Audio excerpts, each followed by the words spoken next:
দেখুন আমার পাখির বাচ্চাটা কিভাবে শুয়ে আছে আমার হাতে। এটা অনেক লক্ষ্মী বাচ্চা। ওরে যেভাবে রাখি ওভাবে থাকে প্রায় সময়। আরেকটা বাচ্চা আছে খুবই দুষ্টু, একটু একটু উঠতে পারে। ওরা শিখতেছে। কয়দিন আগে কি প্রচুর ছিল, এখন অনেক বড় হয়ে গেছে।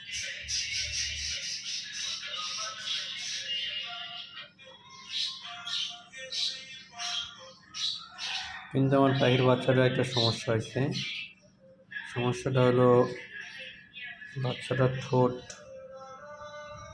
কোয়ালিটি ভালো হয় নাই। কারণ আমি জানতাম না যে পাখির ছোটো ছোটো বাচ্চার যখন ঠোঁটে ময়লা লেগে থাকে, ময়লাগুলো পরিষ্কার করে দিতে হয়। আমি দিয়েছিলাম না, এই কারণে বাচ্চাটার ঠোঁট এমন হয়ে গিয়েছে। নজরের ঠোঁট অনেক সুন্দর, নিচের দিকে বাঁকা হয়ে যায় উপরে ঠোঁটটা।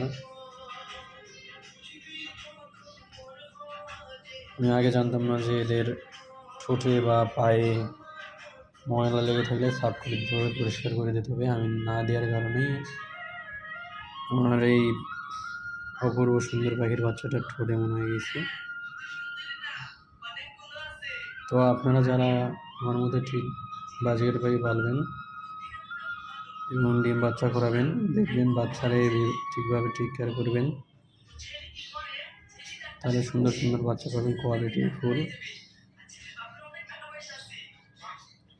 সবাই ওর জন্য একটা নাম দিবেন। তো ধন্যবাদ, দেখা হবে পরবর্তী ভিডিওতে।